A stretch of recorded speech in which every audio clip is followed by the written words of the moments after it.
Halo semua, welcome back to Yunus Education teman-teman. Di sini kita akan belajar seputar hal edukatif yang datang dari dunia pendidikan. Pada video kita kali ini, kita akan kembali membahas mengenai update tenaga honorer. Namun, sebelum lanjut ke video, jangan lupa terus dukung kami dengan cara subscribe, like, comment, dan share video ini, serta jangan lupa aktifkan lonceng notifikasinya supaya kalian bisa mendapatkan update video terbaru dari Yunus Education. Oke baik, langsung saja mari kita simak penjelasan pada video berikut ini. Nasib honorer semakin di ujung tanduk saat isu penghapusan honorer ramai diperbincangkan. Pasalnya, penghapusan honorer di bulan November 2023 sudah diatur secara resmi dan disetujui oleh Jokowi dan Menpan RB. Tak heran jika honorer saat ini ketar-ketir akan keberlanjutan nasibnya yang tak kunjung menemukan titik tengah. Honorer akan menjadi kecewa jika penghapusan berlangsung. Akibatnya sudah lama mengabdi di instansi pemerintah. Nasib honorer selama bekerja juga mendapatkan gaji yang sangat minim dan belum menemukan kesejahteraan. Dampaknya jika honorer dihapus akan berimbas pada tingkat pengangguran di Indonesia yang semakin tinggi. Maka saat ini honorer galau akibat dihapusnya data honorer pada database pendataan non-ASN tahun 2022.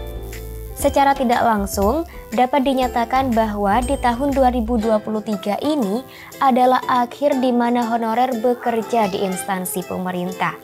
Sementara, sebelum-sebelumnya sempat beredar isu 2.360.723 tenaga honorer sudah masuk dalam database pendataan non-ASN usai uji publik. Namun di balik data tersebut hanya sekitar 1.817.395 tenaga honorer yang telah menyerahkan surat pernyataan tanggung jawab mutlak atau yang biasa disingkat SPTJM. Sementara untuk tenaga honorer lainnya datanya tidak diakui karena belum menyerahkan SPTJM tersebut. Secara tidak langsung, pemerintah ingin menghapus honorer akibat banyaknya honorer di berbagai instansi, salah satunya pendidikan dan juga kesehatan. Perlu Anda perhatikan, disampaikan oleh Kepala Badan Kepegawaian Negara atau BKN, Bima Haria Wibisana, sebut terdapat 7 kategori tenaga honorer yang bakalan dihapus. Maka dari itu, dari sekarang wajib mengetahui kategori honorer seperti apa sih yang akan dihapus. Berikut beberapa kategori tenaga honorer yang akan dihapus di tahun 2023. Yang pertama, satuan pengamanan. Yang kedua, pengemudi. Yang ketiga, tenaga kebersihan. Yang keempat, masa kerja 1 tahun. Yang kelima, mereka yang usianya di bawah 20 tahun. Yang keenam, mereka yang usianya di atas 56 tahun. Dan yang ketujuh atau yang terakhir, tidak ada keterangan ijazah. Jadi bagi Anda yang masuk dalam kategori di atas, jangan berkecil hati. Karena dari pihak pemerintah juga pastinya akan memberikan solusi. Sejak saat itu, pernyataan Bima terkait 7 kategori penghapusan honorer jadi perbincangan. Karena dianggap tidak sesuai dengan surat Menpan RB nomor B/M.SM.02.03/2022. Honorer tenang saja meskipun sudah tercatat sebanyak 2.360.723 tenaga honorer telah dinyatakan masuk dalam database pendataan non-ASN usai uji publik, tidak serta-merta dihapus, melainkan pemerintah akan tetap mencarikan solusi yang terbaik.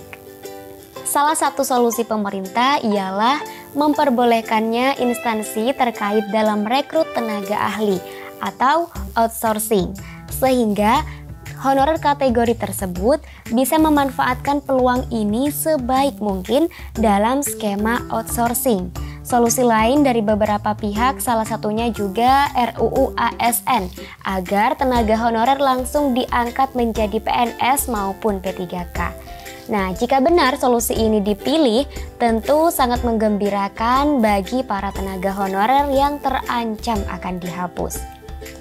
Lebih lanjut, direspon juga oleh Ketua Asosiasi Pemerintah Kota Seluruh Indonesia atau APEKSI, Komisariat 5 se-Kalimantan, yaitu Hairul, mengatakan bahwa honorer sudah membantu dan berperan aktif dalam instansi pemerintah. Seperti nyatanya memang benar, banyak tenaga honorer yang membantu pemerintah daerah dalam mengerjakan tugas pemerintah. Secara tegas, Hairul menyampaikan bahwa honorer juga terlibat bahkan menjadi tulang punggung di instansi pemerintah. Maka dari itu, jika Anda termasuk dalam 7 kategori honorer yang akan dihapus pada bulan November tahun ini, jangan khawatir, karena pasti ada solusi yang masih dirapatkan oleh pemerintah. Demikian informasi terkait pernyataan BKN mengenai 7 kategori tenaga honorer yang akan dihapus di bulan November tahun ini. Semoga bukan Anda ya. Sekian, semoga informasinya bermanfaat. Sampai jumpa di video berikutnya.